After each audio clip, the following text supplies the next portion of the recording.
If you're a recording artist, singer, rapper, or even a beat producer, stop scrolling. This video is for you. I'm going to show you how to finally stream your music on TikTok Live, TikTok Duets, and Instagram Live, and what I used to make it happen. So I spent ages just looking at how-to videos on Reddit forums or even asking friends for advice, but I kept getting different information. So that's why I'm making this video here for you today, to just sum up everything and show you exactly how I got to where I got to now. So to finally start streaming your music on TikTok Live, just to get it going through your audio interface and your vocal chain, because you want that nice, crispy sounding vocals, auto-tune running and all that stuff, it's going to start with this device here,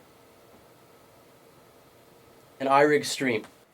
So I've had a million people tell me about a million different things on which iRig I need to get, but this is the one that actually came out and set the tone the most for me. This is one of the few iRigs that'll hook up seamlessly to any audio interface and take a balanced left and right signal right in the back of it, so you can get your sound, your professional quality sound, through your audio interface and your vocal chain. Also, this is one of the very few ones that actually have a stereo sound. Also, you can turn that stereo button off with a mono on and off switch. A lot of other iRigs can only either take one left signal or one right signal and try to bring it mono, which is not really going to work properly. So I do want to note and mention that the majority of streaming services, TikTok Live, TikTok Duets, and Instagram Reels and Instagram Lives, they all actually do a mono sum signal. Because usually you're holding your phones up like this, right, straight. So when you hold your phone up straight, it's always going to come through the mono output of your phone. But when you turn your phone sideways, that's when your phone is going to utilize, and TikTok and everything is going to utilize the tweeters on the left and right and a stereo sound. So you can really make a decision if you want to get the iRig Solo, which is very cheap, around $59, or the iRig Stream, which is around 149 Canadian. I went for the of course stereo route because it's probably going to have some more benefits down the road. And again, if someone does turn their phone to the side for whatever reason, they are going to get a better sound quality and not just the mono summed version. So I want to quickly go over the features that this one has. It has a loopback feature over here on the very side. That loopback is so when you are, such as on TikTok Lives and stuff, and you want to receive audio input from the the software itself, like TikTok itself or Instagram itself, you can have that come through here. Otherwise, the majority, if this is turned off, the majority of your source of input from this device is going to come mainly from your computer or your audio interface. Also, this does have a DC port, so usually it is you just plug this right into your phone and it will get powered up that way, which is just fine, which is what I use for the most part. But this will also let you charge your phone at the same time too, if you do decide to get a DC port to have power, to have this provided with power. On the other side, we do have a separate headphone set port that will allow you to connect an additional headphone to this gear. That will give you a mic input and a headphone volume input as well. You can decide to change that up as you like. This one, of course, does have a dial in the middle. You'll see it says low, okay, and high.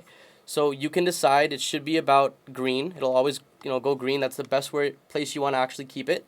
And that'll show you how much output this device is getting, so you're not clipping in the streaming service you're trying to stream the audio on.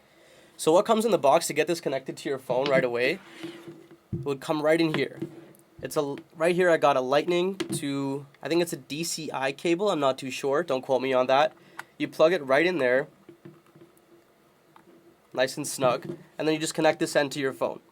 So this will come with a USB-C to, of course, this DCI cable, because all the new iPhones are switching to USB-C now, so it'll work for the newer ones. And of course, if you have an older iPhone, you got it right here. And it comes with, I think it's a micro USB one as well for older phones. So there are actually a couple ways to connect it to the computer for it to receive the output of your audio interface. Since I have an Apollo X6, it's a rack mount interface. I'm going to put it on screen and show you in a second. And you're going to see it's coming out of the back outputs of it.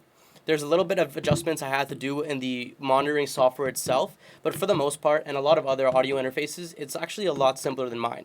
But for you, I'm going to show you exactly what to do. But what I got myself is a balanced cable. So this is a left and right balance.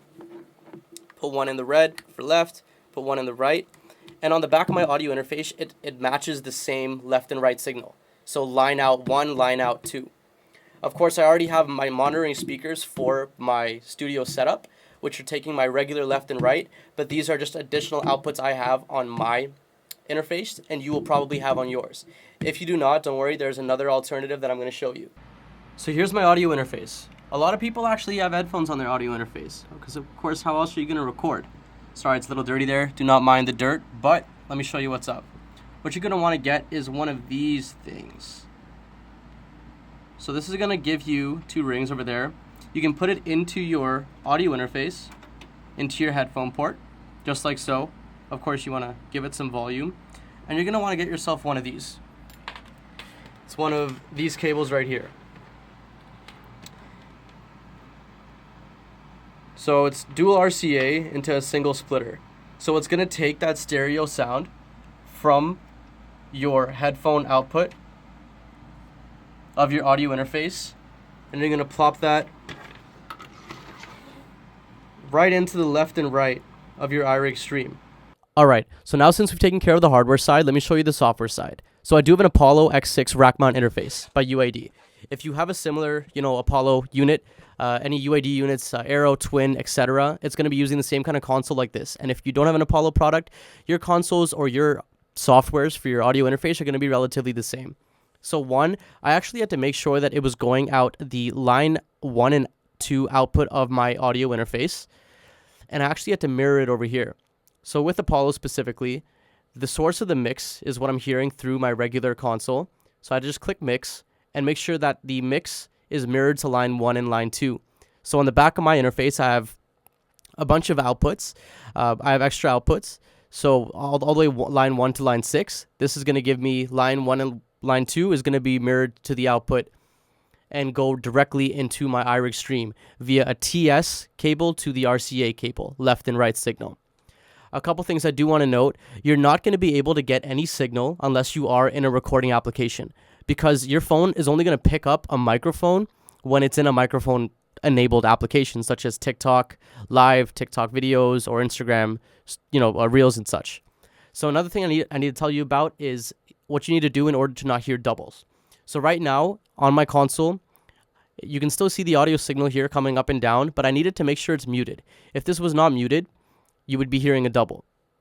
So you want to make sure you're always muted here, and when you're recording or in your application here as well. Now you're going to hear a double. This is it's typically not going to sound like this when you're actually doing it for real, but it only sounds like this now because I'm using a different application to record. So I'm going to undo that for now, but I want to show you what you're going to have to do in AutoTune.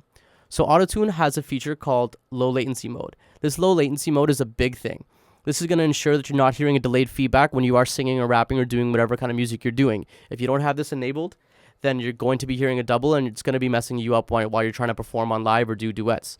Any AutoTune that you have is going to have a low latency mode. These low latency modes are for doing any live shows or live experiences. That's the only time it's ever used. Otherwise, do not use this low latency mode because it's just not it. You do not need that. You want to also make sure whatever playback engine you're using to avoid the most delay is really bump that sample size all the way down. I'm rocking 32 sample sizes. You want to get at least 128 or less. A lot of computers can't handle 32 or 64, so you might just be better off sticking with 128. I got dynamic plug-in processing as well because that's going to ensure it's going to save some CPU.